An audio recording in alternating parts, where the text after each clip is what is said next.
नमस्कार, मैं रवीश कुमार। दिल्ली में इंडिया गठबंधन की बैठक में फैसला हुआ कि वोटों की गिनती के समय किस तरह की तैयारी करनी है और सतर्क रहना है। जब तक वोटों की गिनती की प्रक्रिया पूरी नहीं होगी, सारे एजेंट आखिर तक बैठेंगे और कोई काउंटिंग हॉल से बाहर नहीं निकलेगा। इंडिया गठबंधन ने भी दावा किया है कि कम से कम उसे 295 सीटें आएंगी। एक तरफ जहां नरेंद्र मोदी ध्यान के बहाने अकेले ही नजर आते रहे, इंडिया गठबंधन के नेता चुनाव बीत जाने के बाद भी एक साथ नजर आए। ध्यान तो किसी ने नहीं किया, मगर 2.5 घंटे की बैठक भी किसी ध्यान से कम नहीं। आज इस बैठक के बाद जब सारे नेता बाहर आए तो उनका आपस का तालमेल भी दिखा। जब तक मल्लिकार्जुन खड़गे प्रेस को संबोधित करते रहे, तब तक सारे नेता उनके ही पीछे खड़े रहे। सोनिया गांधी, शरद पवार, राहुल गांधी, प्रियंका गांधी, अरविंद केजरीवाल, भगवंत सिंह मान, अखिलेश यादव, चंपई सोरेन, कल्पना सोरेन, दीपांकर भट्टाचार्य और अनिल देसाई समेत 24 नेता खड़े रहे। तेजस्वी यादव के लिए कुर्सी लगाई गई थी। 4 जून के नतीजे के पहले का यह फ्रेम भी अपने आप में ऐतिहासिक है। नतीजे से पहले की यह विक्ट्री साइन विपक्ष की एकता की जीत है।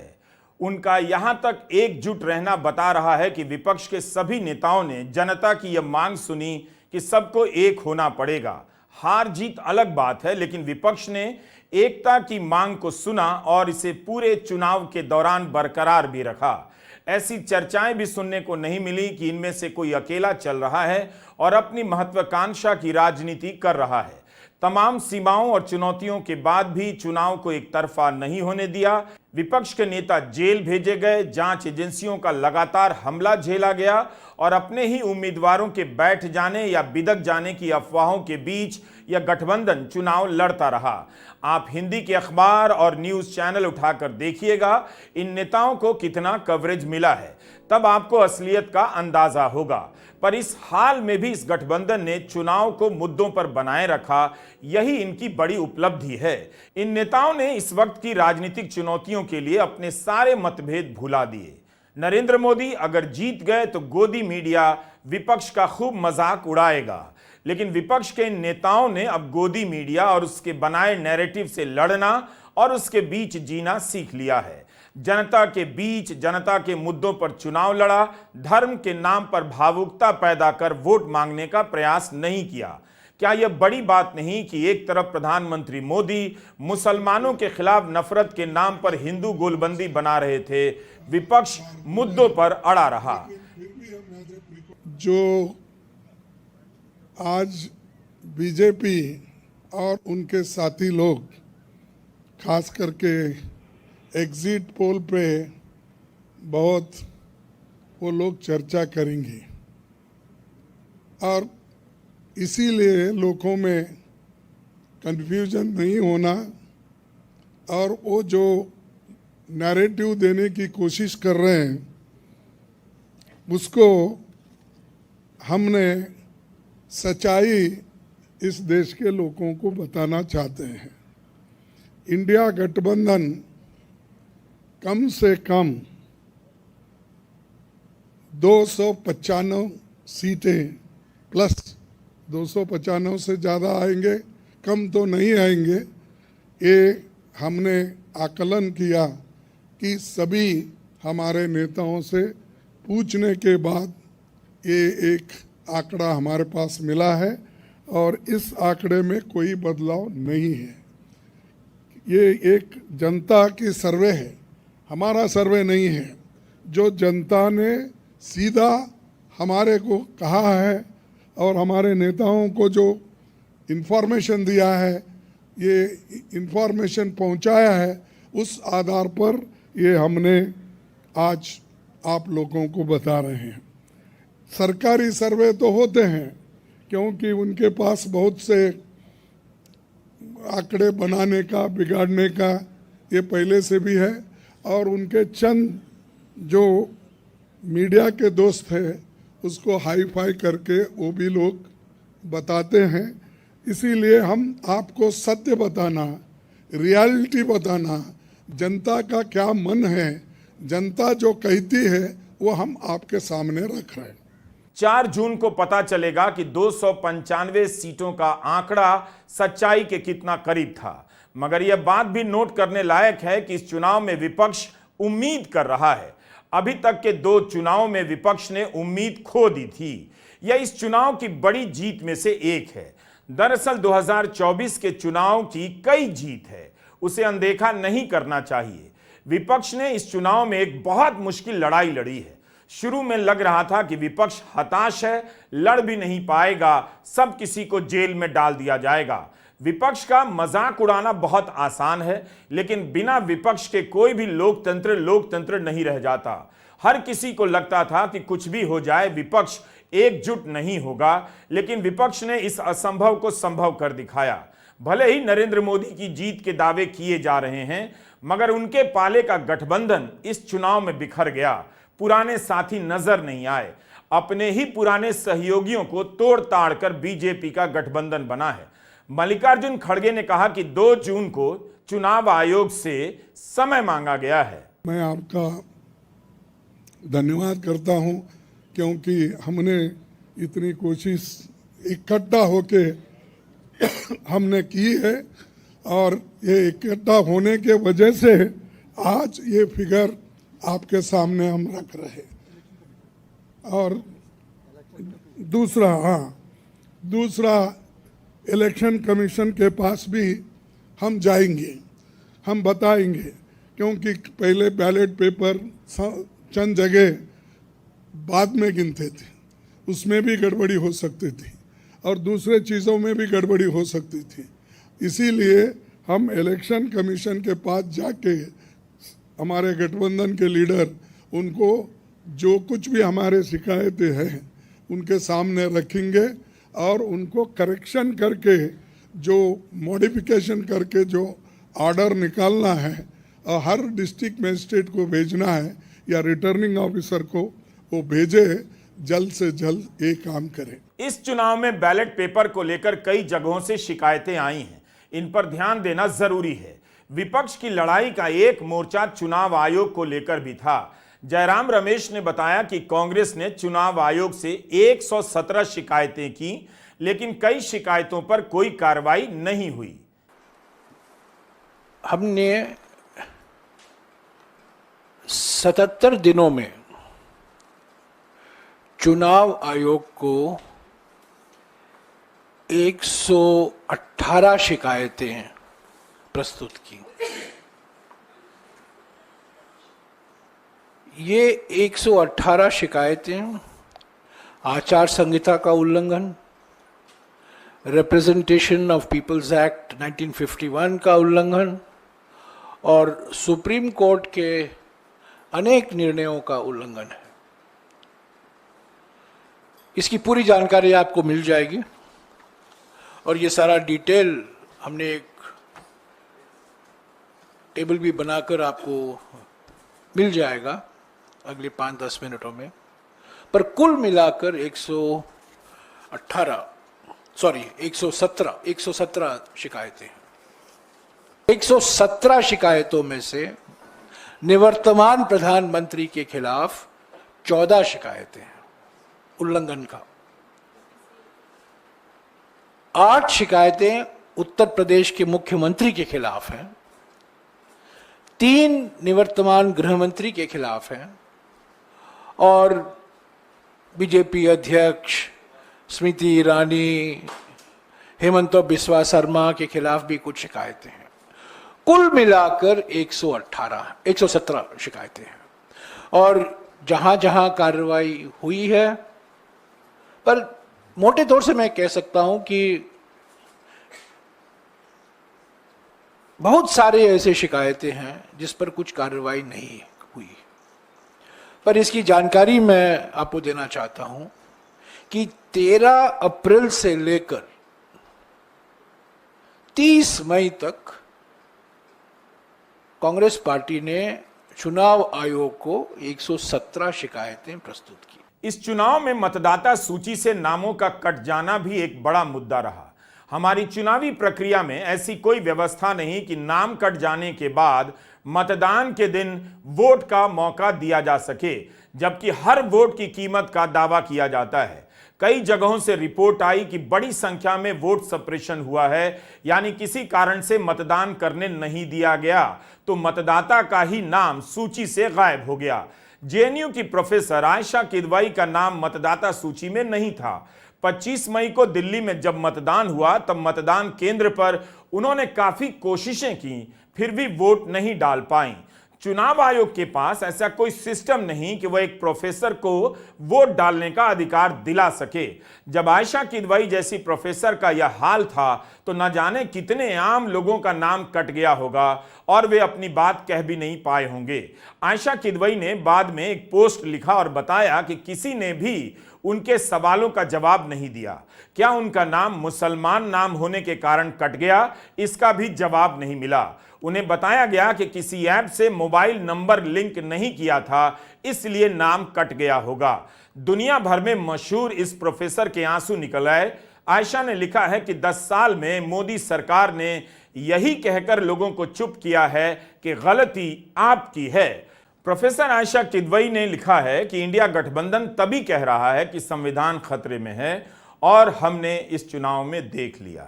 सिर्फ वही नहीं, अनेक लोगों ने मतदाता सूची से नाम कट जाने की शिकायत की है। क्या यह चुनाव आयोग बताएगा कि ऐसे कितने लोगों के नाम कट गए और वो वोट नहीं डाल पाए? न्यू इंडियन एक्सप्रेस में आर शिव कुमार की एक रिपोर्ट है। ऑस्ट्रेलिया से एक डॉक्टर साहब वोट डालने आए, मगर उनका और उनकी पत्नी का नाम वोटर लिस्ट में नहीं था, बेटी का नाम था। उन्होंने इसे लेकर मद्रास हाईकोर्ट में याचिका दायर की कि उन्हें 4 जून से पहले वोट डालने का अधिकार मिलना चाहिए। उनकी याचिका खारिज हो गई। स्क्रोल वेबसाइट पर इस तरह की कई खबरें हैं, आप वो भी देख सकते हैं।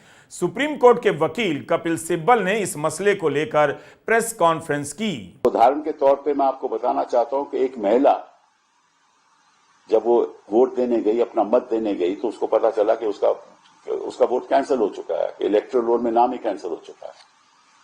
तो जब उसने पूछा कि काहे को कैंसिल हुआ है, तो जो ऑफिसर था वहां, उसने कहा मुझे नहीं मालूम।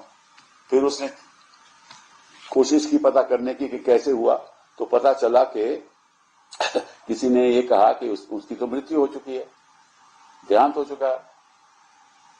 फिर उसने पता किया कि ये हुआ कैसे, तो किसी ने याचिका डाली कि ये महिला का तो देहांत हो चुका है।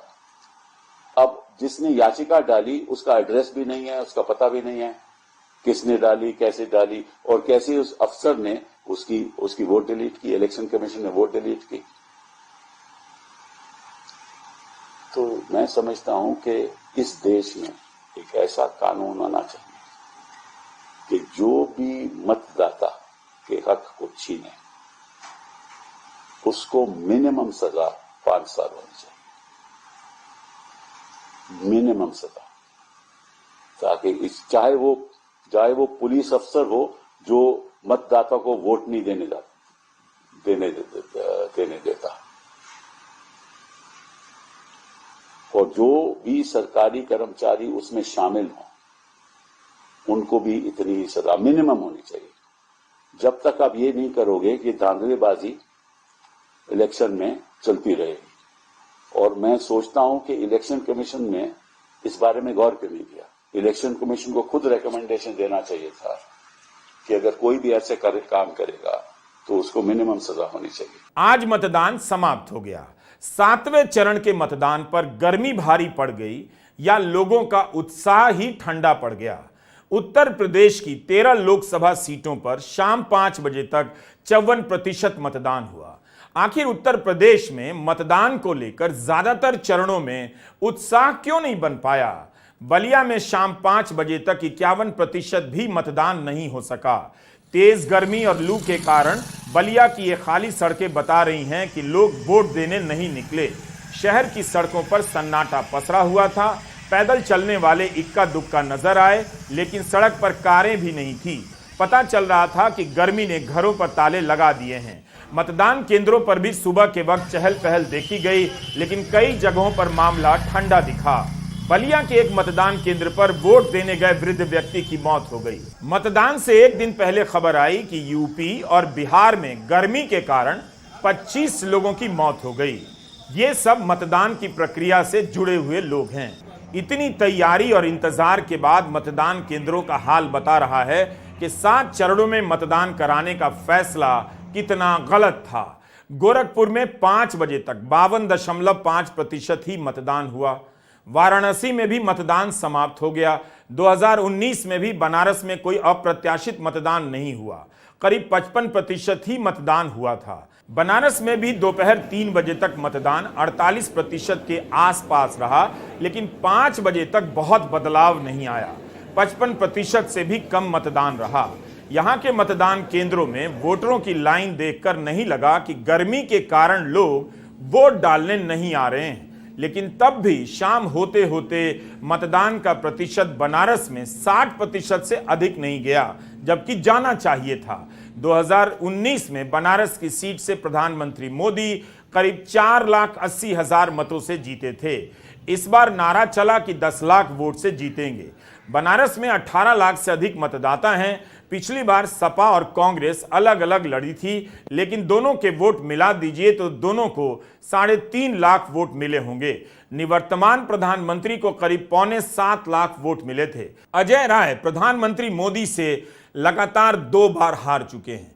यह जानते हुए भी कि उन्हें हराना मुमकिन नहीं है, अजय राय की दाद देनी पड़ेगी कि वे तीसरी बार चुनाव लड़ने आ गए और प्रधानमंत्री को हरा देने का दावा कर रहे हैं। यह सब 4 जून तक ही रहेगा, लेकिन इस तरह का आत्मविश्वास भी कमाल का होता है। इन दावों के बाद भी अजय राय हंसते होंगे या वाकई गंभीरता से इसमें यकीन करते होंगे, वही बता सकते हैं। माँ गंगा ने अगर गोद लिया तो माँ को छोड़कर तो समुद्र के किनारे जाके तपस्या कर रहे हैं। अगर माँ के पुत्र होते तो माँ के किनारे बैठ के तपस्या करेंगे कि समुद्र के किनारे तपस्या करेंगे? माँ अपने बेटा अपनी माँ को छोड़ेगा, वो अपनी माँ के साथ खड़ा रहेगा, माँ के तट पर बैठ के तपस्या करेगा कि न कि समुद्र के किनारे करेगा। चुनाव के सबसे बड़े मुद्दे कौन से? ये जनता तय करेगी। हमने अपना वोट, अपना अधिकार, अपना जो मत था डाला, और निश्चित तौर से इस बार काशी की जनता अपने बेटे, अपने परिवार को मौका। क्या लगता है दर्शन कर लिया है? बड़े मुद्दे कौन से? बिल्कुल, बाबा तो भक्त हैं, उनका आशीर्वाद हम सदैव। काशी के मतदाताओं को पूरा भरोसा आपको है? बिल्कुल, हमारा परिवार है, हमारा घर है, और निश्चित तौर से उन्होंने 2 बार प्रधानमंत्री चुनकर देखा, इस बार अपने बेटे को चुनेंगे। और एक बार राहुल जी ने एक बात, बहुत बड़ी बात कही मोहन सराय में, कि इस बार प्रधानमंत्री नहीं बन रहे हैं, इस बार सांसद की लड़ाई है। तो सांसद की लड़ाई में अजय राय यहाँ मिट्टी से जुड़े हैं, घर से जुड़े हैं। मैं माँ गंगा से झूठ बोलकर समुद्र के किनारे जाकर तपस्या नहीं कर रहा हूँ। मुझे तपस्या करनी कभी भी होगी इसी गंगा के घाट के तट पर, यहीं दशाश्वमेध, जहाँ 10 अश्वमेध यज्ञ हुए, वहीं पर मैं बैठ के तपस्या।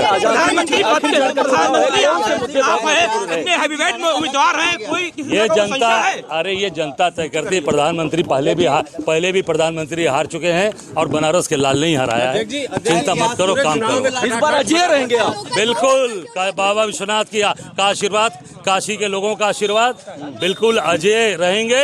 और काशी का प्यार हमारे साथ खड़ा है। बड़ा मुद्दा क्या है? हमारा मुद्दा यहाँ बेरोजगारी, महंगाई पूरे देश में है। माँ गंगा से झूठ बोला गया, माँ गंगा में नाले गिर रहे हैं, माँ गंगा में गौ माता की लाश बह रही है। इससे बड़ा झूठ क्या हो सकता है? बनारस के लोगों की वाकपटुता का कोई जवाब नहीं। अजय राय का यह आत्मविश्वास उन यूट्यूबरों की तरह है जो अपने हर वीडियो में प्रधानमंत्री मोदी की जमानत जब्त करा देते हैं। लेकिन गौर करने की बात यह है कि अजय राय नेता के दायरे में ही अपना दावा करते हैं। बनारस के लोग कहते हैं कि अजय राय हर मुद्दे पर बोलते हैं, प्रेस कॉन्फ्रेंस करते हैं। यह कम बड़ी बात नहीं है। पंजाब में आज 13 सीटों के लिए मतदान हो चुका, वहां भी काफी गर्मी थी। शाम 5 बजे तक पंजाब में 55.2% ही मतदान हुआ। इस हिसाब से तो पंजाब में भी काफी कम मतदान हुआ। अब हम आपसे कुछ और कहना चाहते हैं। भारतीय पत्रकारिता फटीचर हो चुकी है। इससे अधिक पतन क्या हो सकता है कि न्यूज चैनलों पर सट्टा बाजार के आंकड़ों को लेकर चर्चा हो, उनके नंबर फ्लैश किए जाएं। इस चुनाव में हमने किसी की हार और जीत का दावा नहीं किया। एग्जिट पोल में बीजेपी की जीत के दावे किए जाने लगे हैं, तब भी हमने कोई दावा नहीं किया। हम आपको बता दें कि 4 जून को हम आराम करेंगे। अगर लगा और बना सका तो वीडियो बनाने का प्रयास जरूर करेंगे। हर चीज मैं ही करूं ये बिल्कुल जरूरी नहीं। किसी को बल्लेबाजी करनी चाहिए, किसी को गेंदबाजी और किसी को फील्डिंग, ताकि खेल में 11 खिलाड़ियों की जरूरत बनी रहे। काउंटिंग का प्रसारण लाइव करने की हमारी क्षमता नहीं है। नतीजों के दिन आने वाले आंकड़ों, उनका विश्लेषण, यह सब एक बड़े सेटअप में ही होता है। आप न्यूज चैनलों के सेटअप देखिए, स्टूडियो देखिए, भव्य और चमकदार बन गए हैं। यही चैनल अपने स्ट्रिंगर को 500 और 1000 रुपया नहीं देते हैं। दूर दराज की रिपोर्टिंग का बजट नहीं होता है, लेकिन स्टूडियो इस तरह से सजाया गया है कि आम दर्शक की आंखें चौंधिया जाएं। हर जगह रिपोर्टर कम किए जा रहे हैं और स्टूडियो भव्य बनाए जा रहे हैं। यह पत्रकारिता की विलासिता है, आवारागर्दी है। पूरा चुनाव फालतू के मुद्दों में गुजार दिया गया। मतदान के दिन जब वोटिंग के वीडियो आया करते थे, तब पता चलता था कि इस देश में कितनी गरीबी है। यह बात बार बार कहने की जरूरत है। अच्छा हुआ कि सुबह सुबह तैयार होकर, टाई लगाकर, नई कमीज खरीदकर दफ्तर जाने का क्रम टूट गया। अब मैं न्यूज चैनलों को मिस भी नहीं करता। पीछे का छूट जाना ही बेहतर होता है, वरना आप लोगों का प्यार कहां मिलता। हमारी छोटी सी टीम ने इस चुनाव में जमकर काम किया। 1 मार्च से लेकर हमने 166 वीडियो बना डाले।